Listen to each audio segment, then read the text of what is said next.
Hello friends, welcome to another lecture series. I am Prakash Virja and now the start of question number 8. Physical interpretation of psi and probability of current density. આપણે physical interpretation સાઈનો છે એ ભૌતિક ગુણધર્મ આપણે જોવાનો છે કે સાઈ છે કોની સાથે મલ્ટીપ્લાય થઈને શું બનાવે છે અને probability of current. The wave function is considered to be a measure of probability of finding the particle in a certain region of space. As the particle is definitely to be found somewhere in space, it means that probability integral must be unity. The wave function is considered to be measure of probability of finding the particle in certain region of space. કોઈ wave function છે એનું શું કરે છે કે માપવું છે wave ફંક્શનનું, તો કોઈ પાર્ટિકલ છે એ જગ્યા રોકશે કે વેવ ફંક્શન માટેનો કોઈ પાર્ટિકલ છે એ કોઈ સ્પેસમાં જગ્યા રોકશે અને એ જગ્યાથી એક પાર્ટિકલ બીજો પાર્ટિકલ જોડાઈને શું બનાવશે? Current density. મીન્સ કે ઇન્ટિગ્રલ થઈને એક પાર્ટિકલથી અનંત પાર્ટિકલ જોડાઈને શું બનાવશે? ડેન્સિટી. મીન્સ કે ઘનતા કંઈક બનાવશે. It means that psi and psi adjoint must be independent of time. તો આપણે એક ફંક્શન લીધું છે સાઈ અને એનું જે adjoint function psi adjoint must be independent of time, એટલે કે ટાઈમ ઉપર કેવું છે? આધારિત છે. તો del upon del t integral to psi adjoint into psi into d tau is equal to del upon del t integration લીધું છે psi adjoint into psi into d tau is equal to 0 થવું જોઈએ આપણે ફંક્શન. આ ફરજિયાત છે. Okay, તો નાવ હવે તમે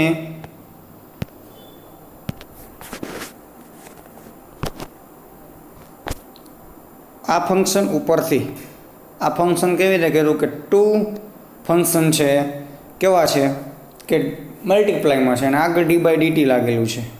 ઓકે, તો આ ડી બાય ડીટી છે બંને ઉપર ઓપરેટ કરશે તો શું કરશે? First function same and now into second term derivative plus second term same into first term derivative.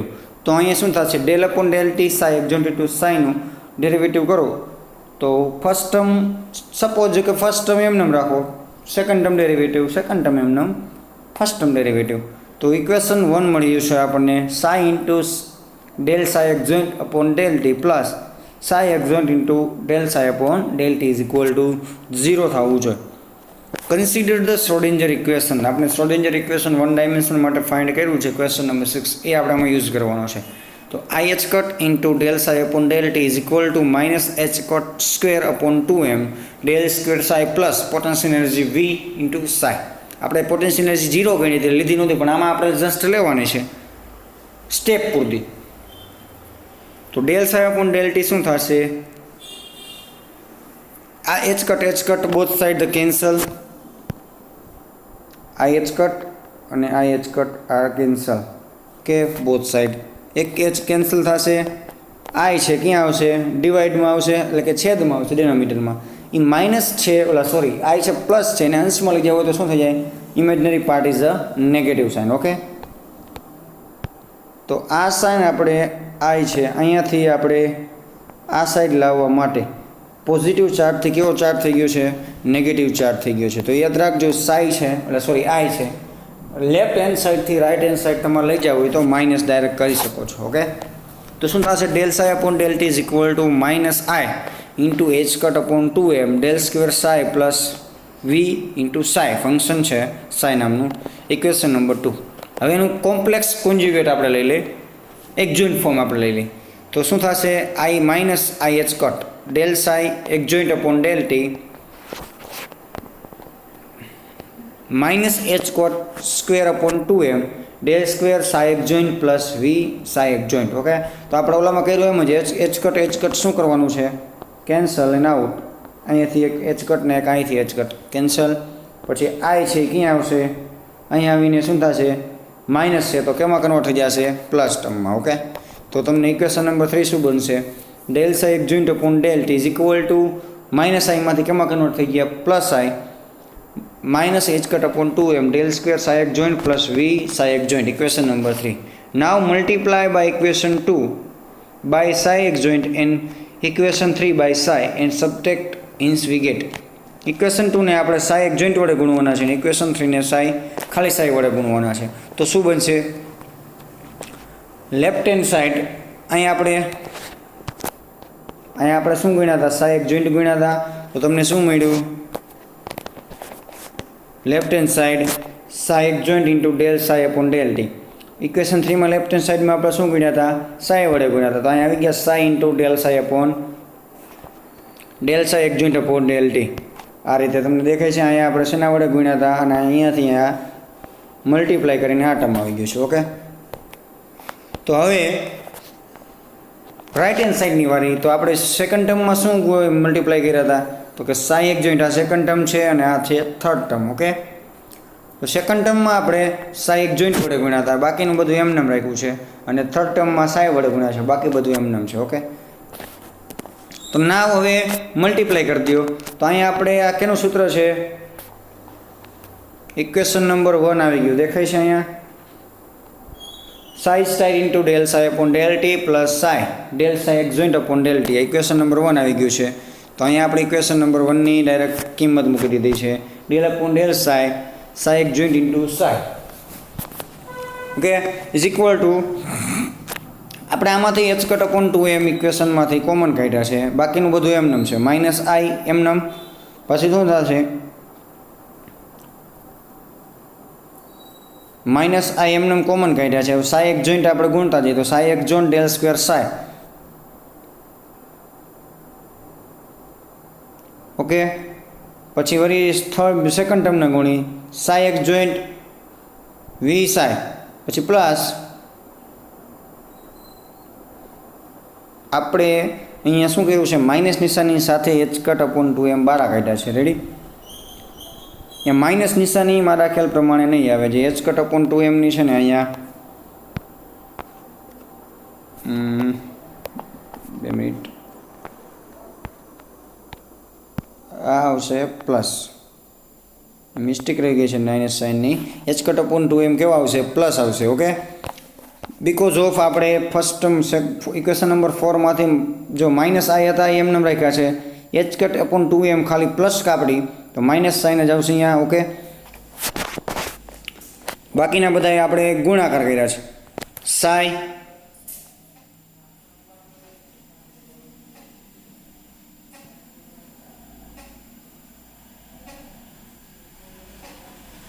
Sai del square psi x joint plus v psi x joint. Okay, ચારમાંથી આપણે psi અને સાઈ એક્સ જોઈન્ટને આપણે આખા અંદર ગુણી નાખ્યા છે. હવે આ જ આઈને કોમન કાઢી લેવું, પણ કેવાય નહીં કાઢશે માઇનસ આઈ.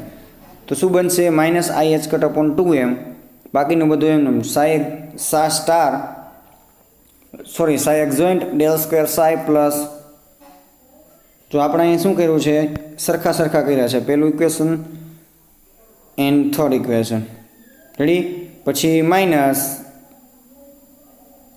સાઈ સ્ટાર વી સાઈ આ ઇક્વેશન અને ફોર્થ નંબરનું ઇક્વેશન આને એકઠા કર્યા છે. ઓકે, ફર્સ્ટ એન્ડ 3 ને એન્ડ સેકન્ડ એન્ડ ફોર્થને આપણે ભેગા કર્યા છે. તો second term which is a higher order term is neglect. So હવે આપણે શું કરવાનું છે? ઇક્વેશનમાં જે સેકન્ડ ટર્મ છે એને રિમૂવ કરવાનું, અવગણવાનો છે. તો આપણે માત્ર ફર્સ્ટ ટર્મ જ લેવાનું છે. તો શું થશે? Del upon del t psi x joint into psi. હવે જો અહીંયા આપણે ઇન્ટરચેન્જ કર્યા છે. સેકન્ડ ટર્મને આગળ લીધું છે અને ફર્સ્ટ ટર્મને પાછળ લીધું છે. દેખાય છે? અને અહીંયા આમ લીધું છે અને આને આમ લીધું છે. તો અહીંયા આવી ગયું છે આ ટર્મ. રેડી? એટલે માઇનસ સાઇન પાછી ગુણાણી એટલે માઇનસ માઇનસ શું થઈ જશે? પ્લસ. આ માઇનસ આપણે કોમન કાઢી લીધા. Psi x joint del psi and psi del આપણે કોમન કાઢી લીધા છે. Psi into del psi x joint. અહીં ડેલ આપણે કોમન કાઢી લીધા છે. બંને પાસેથી ડેલ સ્ક્વેર હતો તો આપણે શું કાઢી લીધા છે? અહીંયા ડેલ કોમન કાઢી લીધા છે. Okay, now next term. હવે આપણે અહીંયા ઇન્ટરચેન્જ કર્યા છે તો ડેલ. હવે જો અહીંયા આપણે ઇન્ટરચેન્જ કરીએ minus i h cut upon 2m into del.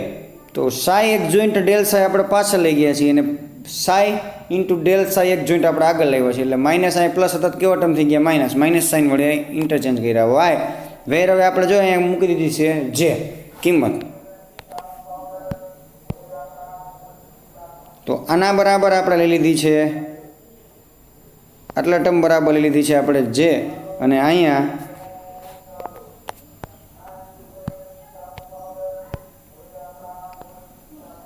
આના બરાબર લઈ લીધી છે આપણે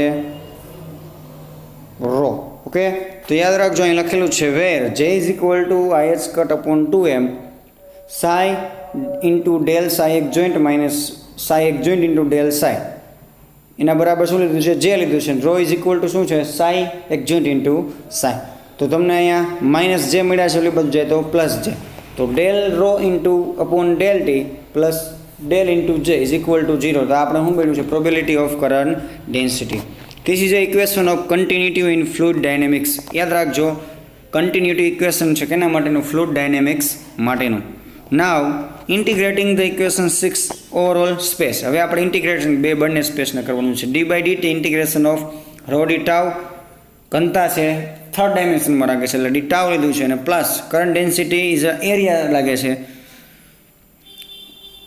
del into j into d tau is equal to 0 applying Gauss theorem d by dt rho d tau surface tension is a overall surface s j into n ds current density of Gauss law માટેનું equation number 7 the space surface s is at infinity where psi and del psi vanish consequently s also vanish so the surface integral in equation 7 itself vanish તો આપણે એમાંથી equation 7 માંથી જે આ surface tension છે એ શું કરવાનું છે રિમૂવ કરવાનું છે આટલું છે એ રિમૂવ કરી નાખવાનું છે બીકોઝ ઓફ એસ છે ઇન્ફાઇનાઇટી એટલે આપણે એમાં લેવાના થતા ઇન્ફિનિટીનું શું થાય છે integration 0 so now 7 equations rewrite del upon del t integration rho d tau is equal to 0 અથવા આપણે રોની જગ્યાએ શું લખીએ કે Sai x joint into psi આપણે જે આગળ લીધા હતા એ રીતે અહીંયા આપણે શું લીધા હતા રો બરાબર જે લીધા હતા એની પાછી છેલ્લા ઇક્વેશનમાં તમે કિંમત મૂકી શકો છો તો આપણે ઇક્વેશન નંબર 8 મળી ગયું this is equation number 1 is verified તો આપણે ઇક્વેશન નંબર 1 છે શું સાબિત કરવાનું હતું તો 0 થવું જોઈએ તો અહીંયા આપણે 0 સાબિત કરી દીધા છે this is a current density or physical application of psi okay તો આપણે ઇક્વેશન ફરીથી જોયું છે તો બે ફંક્શન લીધા છે સાઈ અને સાઈ એક જોઈન્ટ એ બંનેનું ઇન્ટિગ્રેશન અને મલ્ટીપ્લાય કરો તો શું થવું જોઈએ 0 થવું જોઈએ આપણે કરંટ ડેન્સિટી માટે જોવાનું હતું રેડી પછી વન ડાયમેન્શન માટે શ્રોડિંજર ઇક્વેશન લીધું એનું એક જોઈન્ટ ઇક્વેશન લીધું આ બંને ઇક્વેશન લીધા હતા પછી એકબીજાને સાઈ અને સાઈ એક જોઈન્ટ વડે ગુણ્યા હતા પછી એનું સાદરૂપ આપીને આપણે કરંટ ડેન્સિટીનું ઇક્વેશન મેળવ્યું હતું ઇક્વેશન નંબર જે 6 છે કરંટ ડેન્સિટીનું તો અહીંયા આપણે બે કંઈક સ્ટેપ ધાર્યા હતા રેડી ત્યારબાદ આપણે ગોસ થિયરમનો ઉપયોગ કરીને કરંટ ડેન્સિટીને સરફેસમાં ઇન્ફિનિટિવ સાબિત કરી હતી અને એને આપણે ટર્મને શું કર્યું હતું 0 તો આ ટર્મ આપણે કેવું થઈ ગયું હતું 0 તો ફર્સ્ટ ટર્મ જ આપણે મળ્યું હતું del upon del t rho dt rho બરાબર આપણે સાઈ એક જોઈન્ટ અને સાઈ ધાર્યા હતા તો પાછું ઇક્વેશન નંબર 1 આવી ગયું હતું ઓકે તો આની ઉપરથી આપણે ઇક્વેશન નંબર 1 પ્રૂફ કરી નાખ્યું છે તો અહીં આપણો કરંટ ડેન્સિટી નામનું ઇક્વેશન પૂરું થાય છે તો thank you so much student watching my video